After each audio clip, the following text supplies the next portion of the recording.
the museum. I'm Hyla, and this is Kristen. And we want to tell you about our 5th grade field trips because we think this is one of the signature adventures for the museum. We started it last year, and this is our 2nd year, and we're very excited because we're seeing over 500 children over the course of the spring. One of the reasons that we do our 5th grade field trips is to make sure that our local community here knows about the Grants Pass Museum of Art and feels invited to come in and experience art. So we know that a lot of schools struggle with getting art into their curriculum, both with time and financially. And so our entire field trip is designed on maximizing their time while they're here and giving them an opportunity to experience art and learn about art history and to even get art supplies. So one of the reasons we really find this an important adventure is that I read an article about a year ago, and it was written by a man who was in the wilderness, and he said that we're losing our wildness. The reason is our whole world is looking through things with a screen.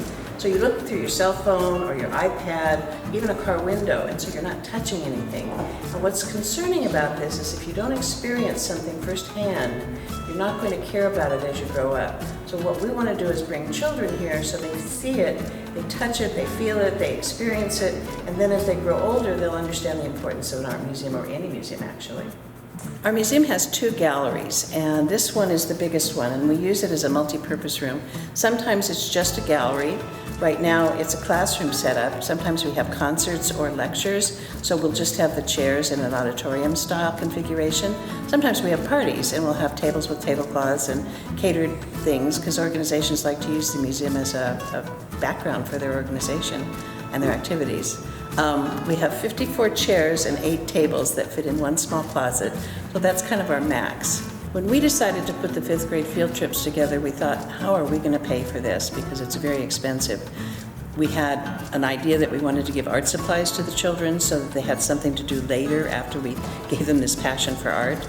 We needed to have a full-time person being able to put the curriculum together and then actually teaching like Kristen does. And so we wrote grant applications, and we were very fortunate that a number of organizations like the Oregon Community Foundation, the Carpenter Foundation, Pacific Power, Cow Creek Foundation came forward and said, yes, we'll help you pay for this, because they believed in it.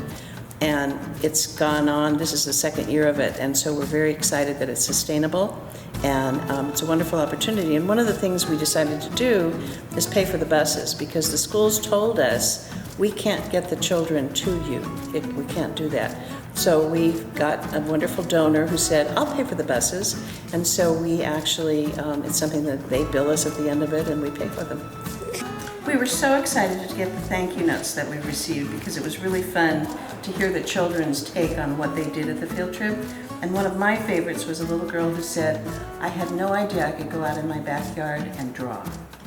One of my most favorite parts of this whole 5th grade field trip program is the thank you notes that we get.